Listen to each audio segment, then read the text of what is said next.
అందరికీ నమస్కారం. నేను మీ ఆర్పీని.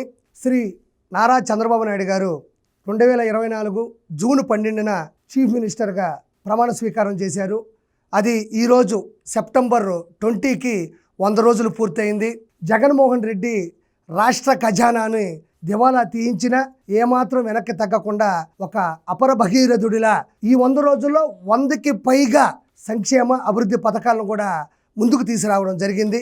ఆ పథకాలు ఏంటి, ఆ చేసిన మంచి ఏంటి, ఆ అభివృద్ధి ఏంటి అనేది మీకు పిన్ టు పిన్ చెప్పడం జరుగుతుంది. మీరు జాగ్రత్తగా చూస్తూ వింటూ ఉండండి. ఇచ్చిన హామీ మేరకు పెన్షన్లు ఒకేసారి 1000 రూపాయలకు పెంచి 1వ తేదీనే ఇళ్ల దగ్గర 4000 రూపాయల పెన్షన్ ఇవ్వడం జరుగుతుంది. బకాయిలు 3000 రూపాయలు కూడా కలిపి 7000 రూపాయల పెన్షన్ను 64 లక్షల మందికి పైగా ఇవ్వడం దేశ చరిత్రలో ఇదే తొలిసారి. నిరుద్యోగ యువతకు మెగా డిఎస్సి ద్వారా 16,437 ఉపాధ్యాయ నియామకాలకు చర్యలు తీసుకోవడం జరిగింది. పేదవారి ఆకలి తీర్చేందుకు శ్రీ నారా చంద్రబాబు నాయుడు గారు రాష్ట్ర వ్యాప్తంగా 100కి పైగా అన్నా క్యాంటీన్లను ఏర్పాటు చేయించడం జరిగింది. విజయవాడ వరద బాధితులకు అన్ని రకాల సౌలభ్యాలు సౌకర్యాలని త్వరగా అందించడం జరిగింది. హామీ మేరకు ల్యాండ్ టైటిలింగ్ యాక్ట్ రద్దు చేసి ప్రజల ఆస్తులకు రక్షణ కల్పించడం జరిగింది. డ్వాక్రా మహిళలకు వడ్డీ లేని రుణాలను 5 లక్షల నుంచి 10 లక్షలకు పెంచడం జరిగింది. ప్రధాని నరేంద్ర మోడీ ప్రభుత్వం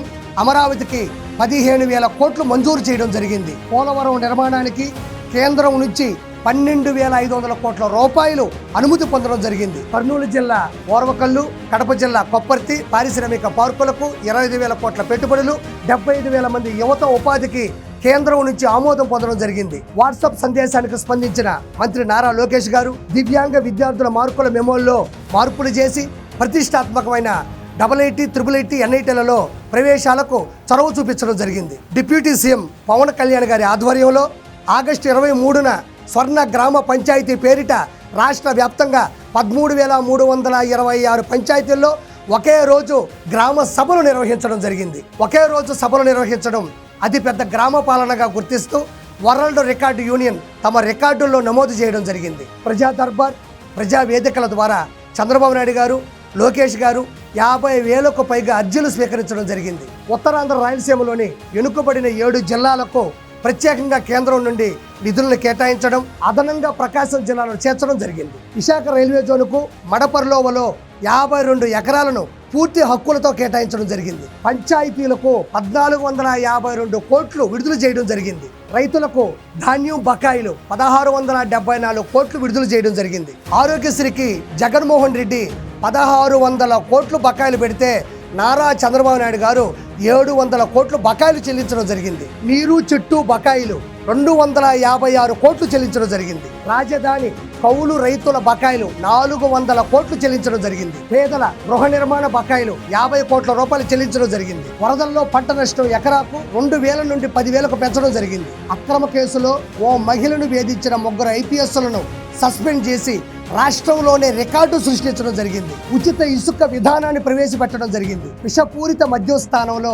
నాణ్యమైన అన్ని బ్రాండ్లను అందుబాటులో తీసుకురావడం జరిగింది. చేనేత వృత్తిదారులకు GST ఎత్తివేత, గృహ నిర్మాణానికి అదనంగా 50,000 రూపాయలు మంజూరు చేయడం జరిగింది. మత్స్యకారుల ఉపాధిని దెబ్బతీసే 217 జీవోని రద్దు చేయడం జరిగింది. నాయీ బ్రాహ్మణుల వేతనాలను 15,000 నుండి 25,000కు పెంచడం జరిగింది. 90 మంది ST యువతను కొత్తగా ఉపాధ్యాయులుగా నియమించడం జరిగింది.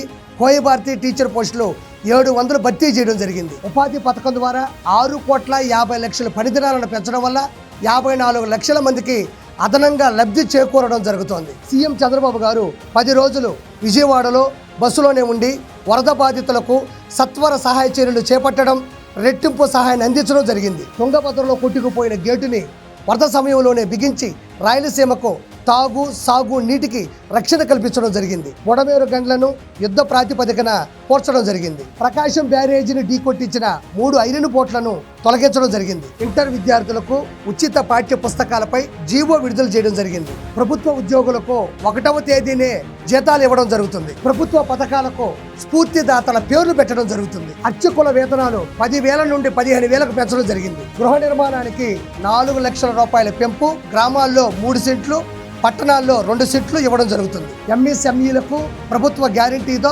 1000 కోట్ల రుణాలు ఇవ్వడం జరుగుతుంది. సౌదీ అరేబియా ఎడారిలో దుర్భర స్థితిలో చిక్కుకున్న మామిడి దుర్గ, జుబేదా, జుబేర్, వీరేంద్రను నారా లోకేష్ గారు స్వదేశానికి రప్పించడం జరిగింది. అంతర్జాతీయ పవర్ లిఫ్టింగ్ క్రీడాకారిణి సాదియా అల్మాస్కు 3 లక్షల రూపాయలు ఆర్థిక సాయం చేయడం జరిగింది. రాష్ట్రంలో భారీ విస్తరణ ద్వారా 15,000 ఉద్యోగాల కల్పనకు నారా లోకేష్ గారు హెచ్సిఎల్ను ఒప్పించడం జరిగింది. అంతర్జాతీయ షటిల్ బ్యాడ్మింటన్ క్రీడాకారుడు కేలావత్ చరణ్ నాయకుకి 3 లక్షల రూపాయలు ఆర్థిక సాయం అందించడం జరిగింది. మదనపల్లి డిగ్రీ కళాశాల బోధనేతర సిబ్బందికి 23 నెలలుగా బకాయి పడ్డ జీతాలని వెంటనే విడుదల చేయడం జరిగింది. 5,000 కోట్ల రూపాయల సాయంతో శ్రీశైలం, సూర్యలంక, రాజమహేంద్రవరం, సంగమేశ్వరంలలో పర్యాటక అభివృద్ధికి కేంద్రం ముందడుగు వేసింది. www.gov.ap.gov.in వెబ్సైట్ పునరుద్ధరణ. భోగాపురం ఎయిర్పోర్ట్ ని సీఎం, కేంద్ర మంత్రి సందర్శించడం జరిగింది. వరదల్లో చనిపోయిన వారి కుటుంబానికి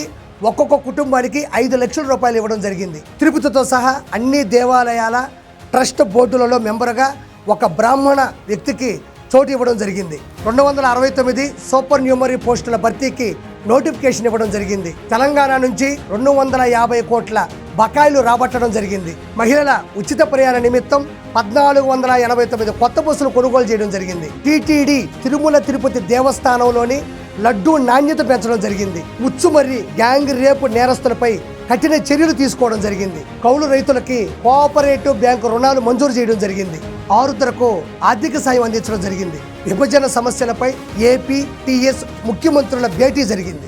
ఇల్లు లేదని గోడు చెప్పుకున్న రాములు నాయకుకి ఇల్లు కేటాయించడం జరిగింది. రాజముద్రతో పట్టాదారు పాసు పుస్తకాలు ప్రవేశపెట్టడం జరిగింది. భూముల రీసర్వే నిలిపివేత చేయడం జరిగింది. గంజాయి, డ్రగ్స్ నిలిపివేతకు 5 మంత్రులతో ఒక కమిటీ ఏర్పాటు చేయడం జరిగింది. అమరావతి రింగు రోడ్డు, రైల్వే లైన్కు కేంద్రం ఆమోదించడం జరిగింది.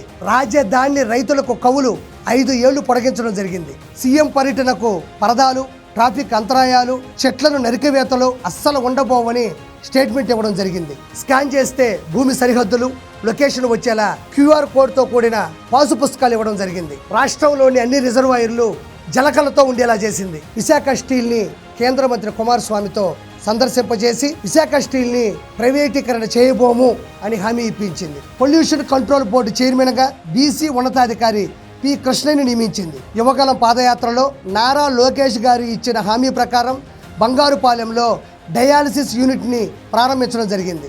ఎన్టీఆర్ విదేశీ విద్య బకాయిలు 32 కోట్లు విడుదల చేయడం జరిగింది. విజయవాడలో హెల్త్ యూనివర్సిటీకి డాక్టర్ ఎన్టీఆర్ హెల్త్ యూనివర్సిటీగా పునరుద్ధరించడం జరిగింది. నూజివీడు IIITలో కలుషిత ఆహార ఘటనకు కారణమైన కాంట్రాక్టర్లను తొలగించడం జరిగింది. అంటే ఇప్పుడు మీరు విన్నారు, దాదాపు 100 హామీలు ఈ 100 రోజుల్లో చంద్రబాబు నాయుడు గారు అభివృద్ధి పరంగా కానీ సంక్షేమ పథకాల ద్వారా కూడా అందించడం జరిగింది. కాబట్టి ఒక గొప్ప ముఖ్యమంత్రిని ఆంధ్రప్రదేశ్ ప్రజలు ఎన్నుకోవడం అనేది చాలా గొప్ప విషయం. ఆ మహానుభావుడికి, చంద్రబాబు నాయుడు గారికి ఈ 100 రోజుల పాలన సాక్షిగా దానికి సహకరించిన పవన్ కళ్యాణ్ గారు, పురంధరేశ్వర్ గారు, అంటే కూటమి మొత్తానికి కూడా ఆ వెంకటేశ్వరుని ఆశీస్సులు మనస్ఫూర్తిగా ఉండాలని నేను మనస్ఫూర్తిగా కోరుకుంటూ, నేను మీ ఆర్పీని.